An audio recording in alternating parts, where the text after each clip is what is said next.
Good morning and welcome, lovely yogis. Today we're going to discuss the bandhas. There are three main bandhas, and just give you a little bit of insight into those, how to perform those.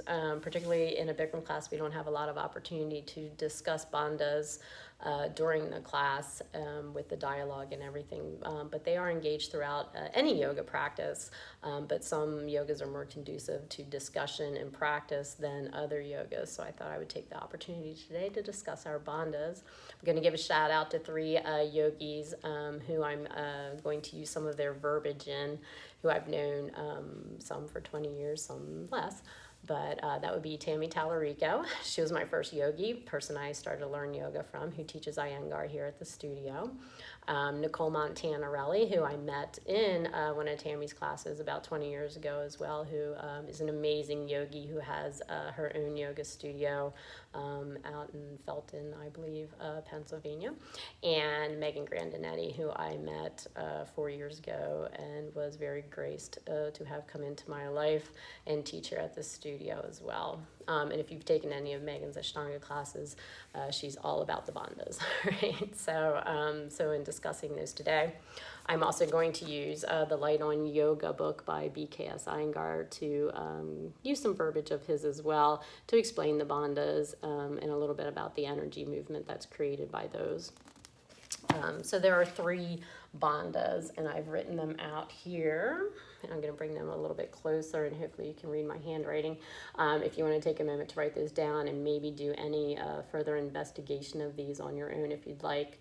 The first one is the Jalandhara Bandha, which is our chin lock, the Uddiyana Bandha, which means flying up, and the Mula Bandha, which is our root lock. So these three bandhas get engaged at different times throughout our practice.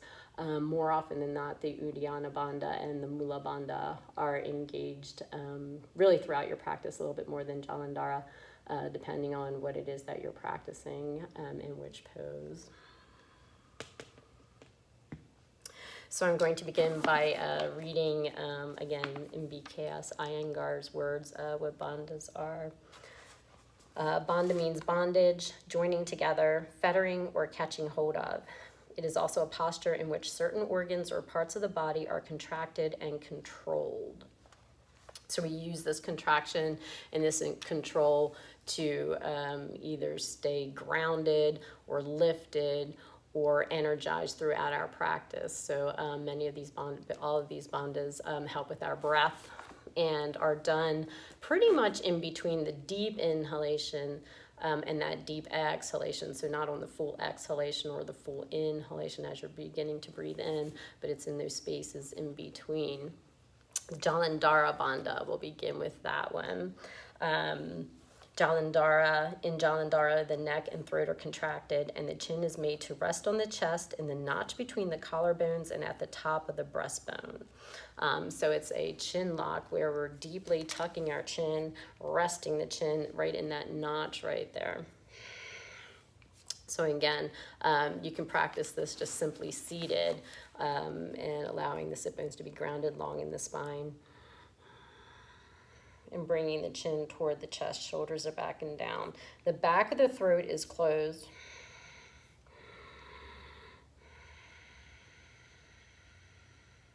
So again, allowing for that opportunity for the ujjayi breath. So it helps to bring the breath over the back of the throat as well.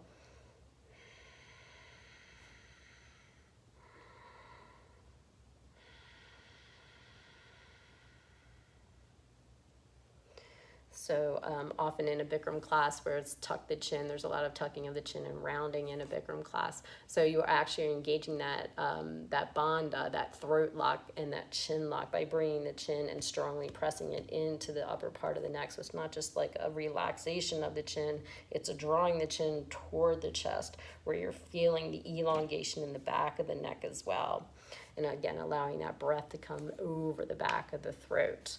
Other postures, Sarvangasana.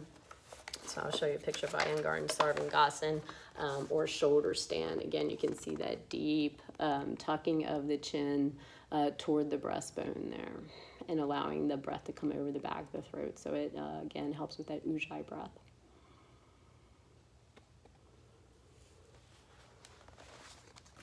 So next is Uddiyana Bandha. The Uddiyana Bandha, again, according to Iyengar, means flying up. The process in Uddiyana Bandha is to lift the diaphragm high up the thorax and to pull in the abdominal organs against the back toward the spine. It is said that through Uddiyana Bandha, the great bird prana is forced to fly up, the main channel for the flow of nervous energy. It is said that Uddiyana is the best of the bandhas, and he who constantly practices it as taught by his guru or master becomes young again. So in the Uddiyana Bandha, the flying up, this is what allows you to feel lifted in many of your poses.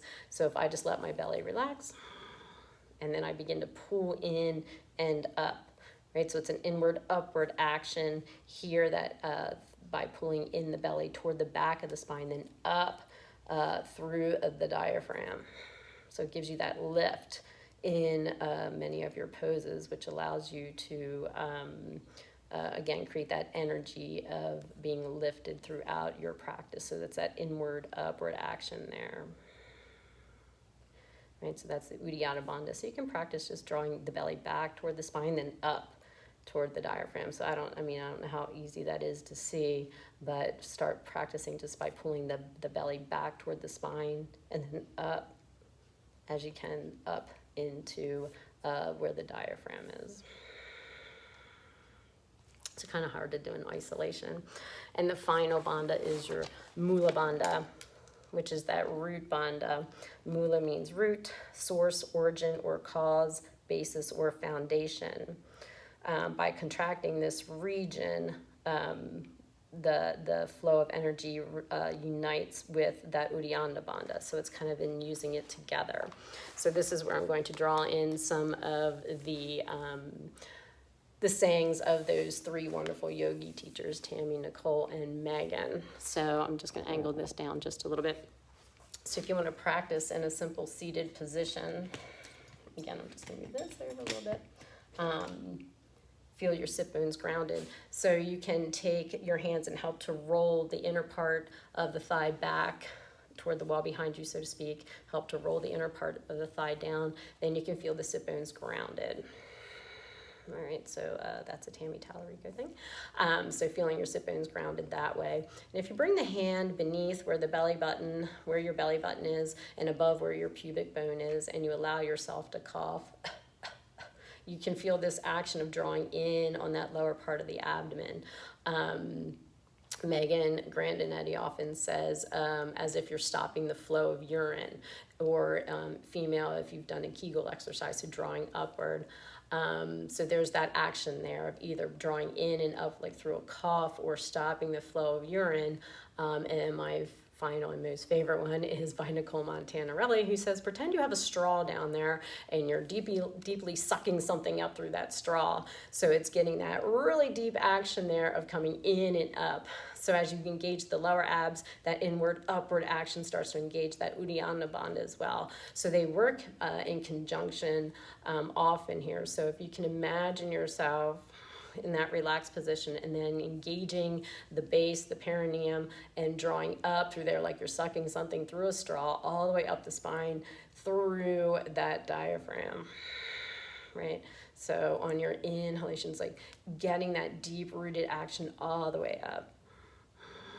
And then maintaining this throughout your practice. So as you're doing your standing poses, keeping the Mula Bandha, the Uddiyana Bandha, that action, that energy coming up through the spine, up through the diaphragm, and connecting with the breath. Right? So that's going to give you that lifting action, that grounding action, as well as the core action of those muscles engagements to keep you grounded throughout your practice. So maybe something to think about today, maybe some things to practice. There's a lot of different information out there, but you can kind of practice just the engagement of those muscles throughout the day, even maybe while you're doing other activities throughout your day, just walking or throughout the yoga practice that you choose to do. So hopefully this was a little bit enlightening and you're feeling maybe a little bit more confident in trying some of the different bandhas. And again, thank you to those lovely gurus that are out there that I've had been fortunate enough to take classes from and learn many, many things from as well. I hope you all have a wonderful day and hope to see you really, really soon. Namaste.